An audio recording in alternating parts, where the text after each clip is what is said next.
Hi there, it's David at TED-IELTS again, and today I'm going to teach you how to write lists.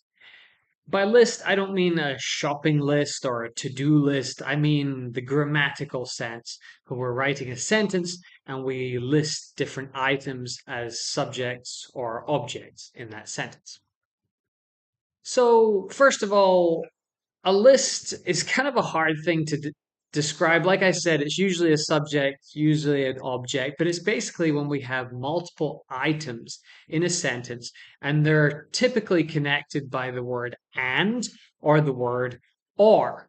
We can see two examples here. So as subjects, we say dogs, cats, and goldfish make great pets for children. And as objects, we say the little girl has a dog, a cat, and a goldfish. So when we have items, you can see there's three in each of these sentences, but we could have two, three, four, five, six. In fact, technically, anything more than two is a list. Then this is a list in the grammatical sense.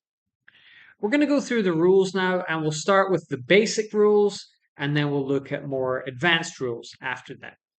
So the smallest list you can have is two items. You cannot have a one item list. So we need two items at the most basic. And this is the easiest one. We just say item one plus and or plus item two. So for example, with two subjects, dogs and goldfish make great pets for children. Or with two objects, the little girl has a dog and a goldfish. Please note for a two item list, we're not using any commas, so don't add a comma before the word and don't put a comma anywhere here as part of the list.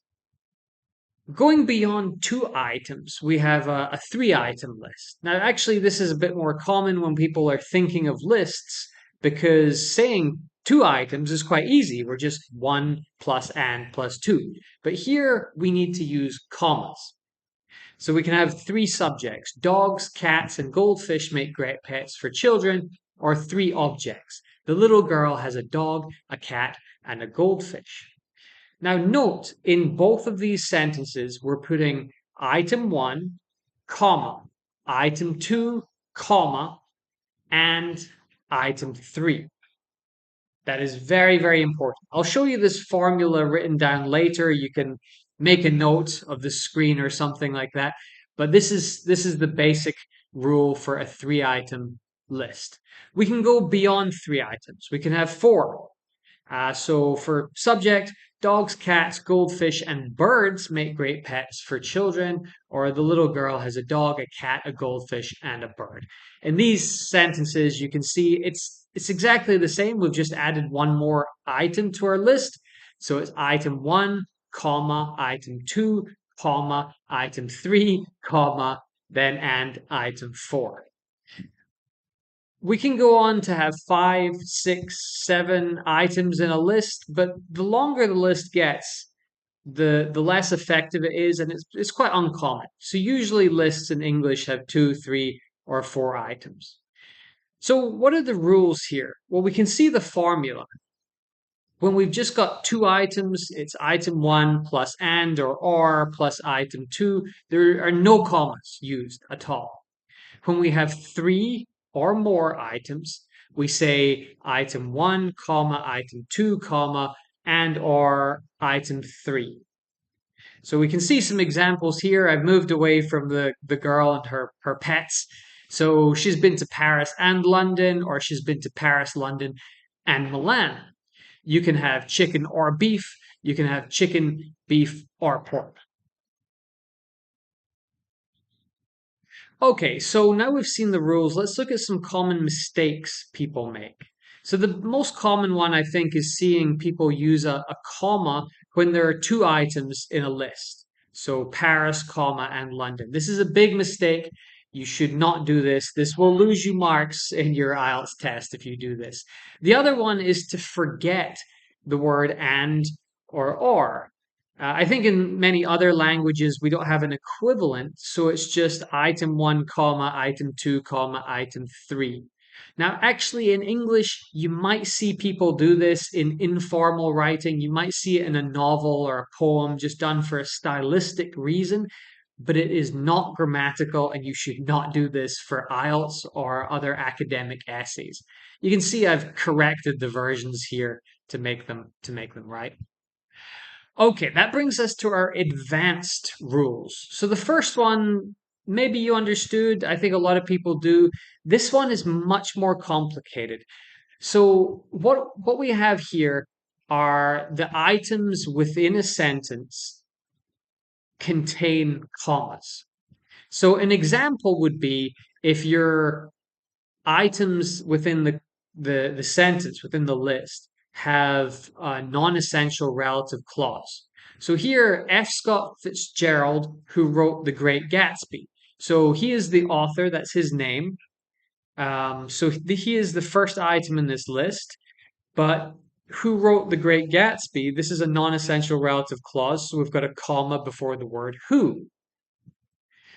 We've got the same with Ernest Hemingway, who wrote The Sun Also Rises, and George Orwell, who wrote 1984. So for each of these, we've got an item that contains a comma.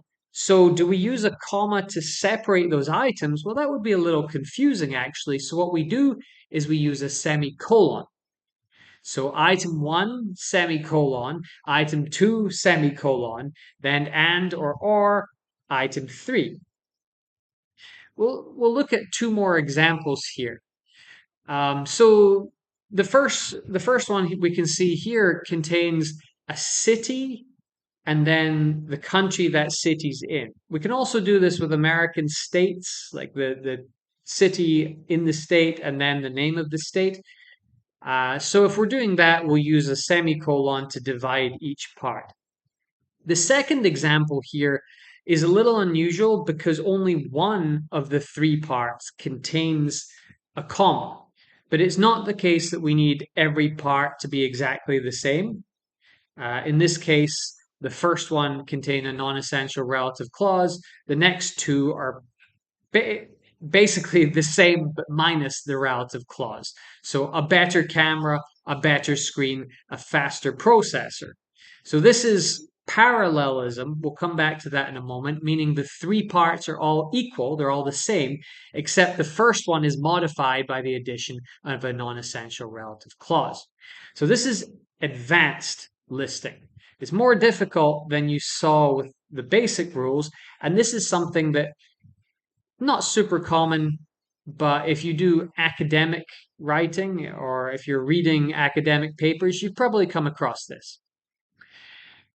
Okay, now we come to the Oxford comma. As you've seen so far, all of the lists I've suggested to you go or put a punctuation mark between each item in the list.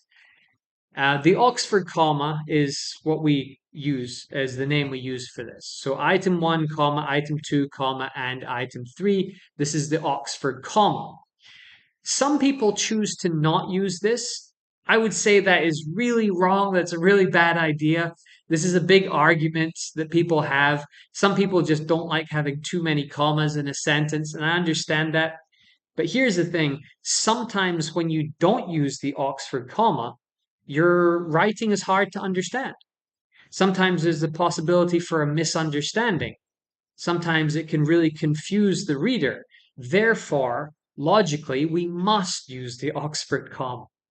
Now, okay, it's not a hard, fast rule. If you decide to not use it in your IELTS exam, you're not going to lose points, but it is better to use it. It is the better, clearer way of writing. So I would strongly suggest that you do this.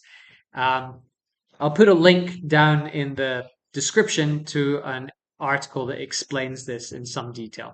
Finally, we come to parallelism. I mentioned that word a moment ago.